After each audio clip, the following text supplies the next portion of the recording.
পৃথিবীর এক কোণে অবস্থিত এক মায়াবী জঙ্গল। সেই মায়াবী জঙ্গলে ছিল এক গুহা।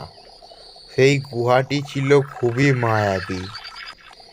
সেই গুহার মুখ ছিল পাথর দ্বারা আটকানো, কিন্তু একদিন হঠাৎ ভূমিকম্পের ফলে সব পাথর গেল সরে। আর সেখান থেকে প্রতিদিনই ভয়ানক ভয়ানক সব চিৎকার শোনা যেতে লাগলো। এর বেশ কিছুদিন পরে হরিণ ওই মায়াবী গুহার সামনে এসে ঘাস খেতে লাগলো। তখনই হঠাৎ গুহার মধ্যে থেকে বিভিন্ন রকমের আওয়াজ হতে লাগলো, আর সেখান থেকে বেরিয়ে এলো এক নরখাদক। ওই ভয়ঙ্কর নরখাদক এক থাবা দিয়ে হরিণকে মেরে ফেললো।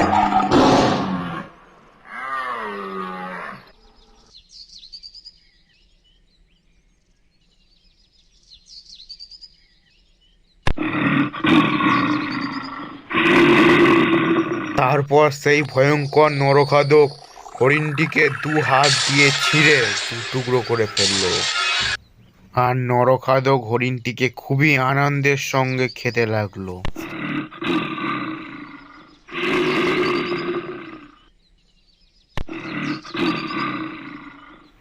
এরপরে আবার সে নিজের গুহার দিকে রওনা দিল।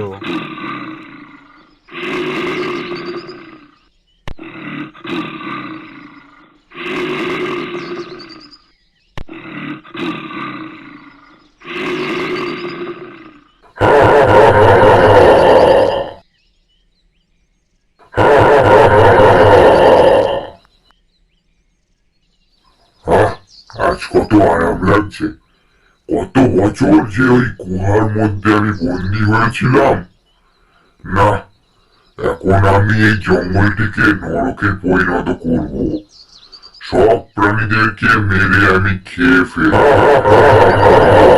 নরক হয়ে গেলে পৃথিবীকেও নরক করে ফেলবো আমি। আমি যে অমর।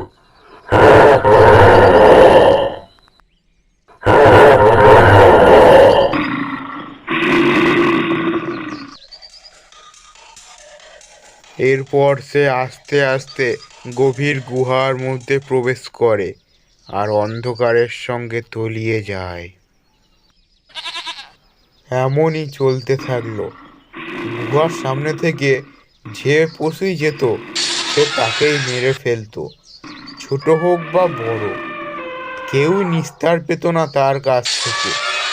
এমনকি বড় বড় হাতিকেও নিমিষের মধ্যে মেরে ফেলতো।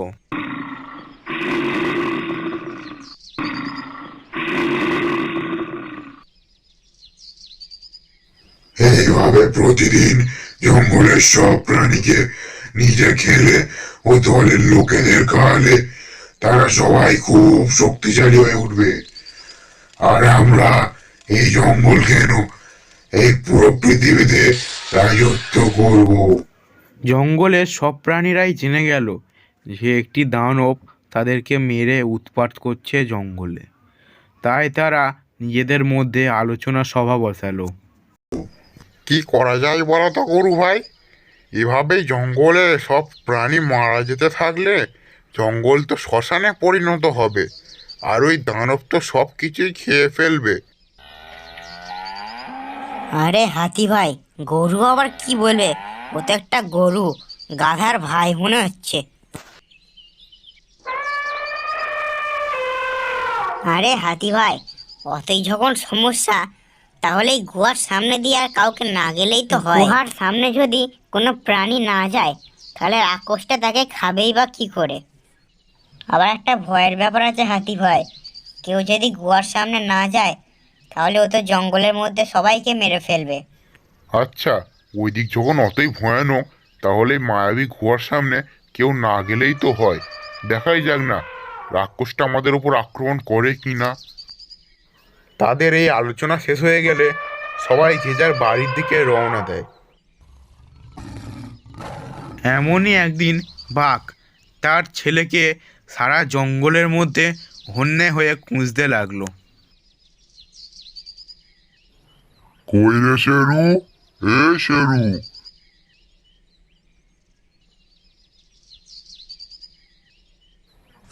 শেরু, এই কোথায় রে সময় তুই? হঠাৎ একটি সাপ বাঘের সামনে বাঘ চলে এলো। মশাই, তুমি জঙ্গলের ওই মায়াবী গুহার দিকে কেন চললে?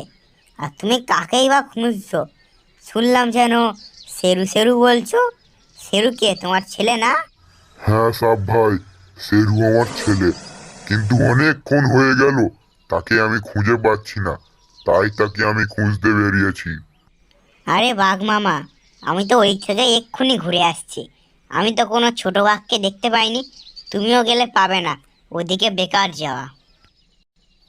তুমি ঠিক বলছো সাপ ভাই, তাহলে আমি পশ্চিম দিক থেকে ঘুরে আসি, দেখি আমার ছেলেকে পাই কি না।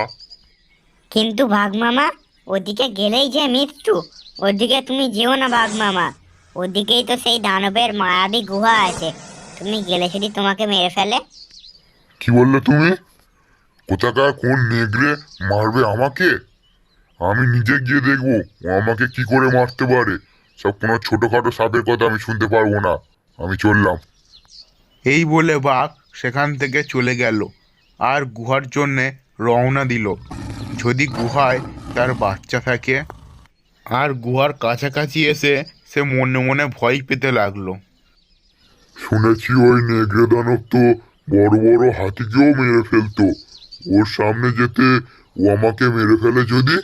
না না না, সাপের কথায় আমার একটু হলেও ভয় করছে। এবার আমি কি করব? না, আমাকে যেতেই হবে। বাচ্চাকে তো আমার খুঁজে আনতে হবে। এরপরে বাঘ সেই গুহার সামনে পৌঁছে গেল আর ভয়ঙ্কর সব আওয়াজ শুনতে লাগলো। গুহার মধ্যে কি কেউ আছো? এখানে কি আমার বাচ্চা এসেছিল? কে ডাকছে গুহার মধ্যে থেকে? আমার সামনে এসো। এই তো, তোমার বাচ্চা এখানেই আছে, ওকে এসে নিয়ে যাও।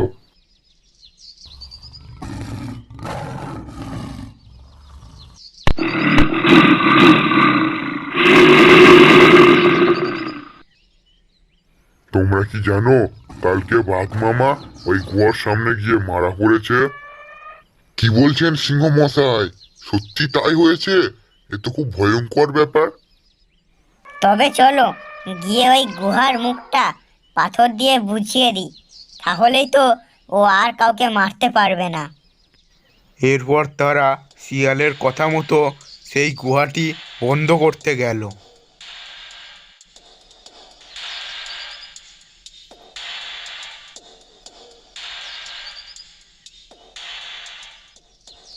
হাতিরা গুহাতে এত জোরে জোরে প্রহার করছিল, যার ফলে সব পাথর নিচে পড়ে গেল আর গুহা বন্ধ হয়ে গেল চিরকালের মতো। এরপর কেটে গেল বেশ কয়েকদিন। কেউই আর ওই গুহাকে ভয় পেত না। সবাই ভাবতো হয়তো প্রাণীটি গুহায় আটকা পড়ে মারা গেছে। সত্যি কি প্রাণীটা মারা গেছে?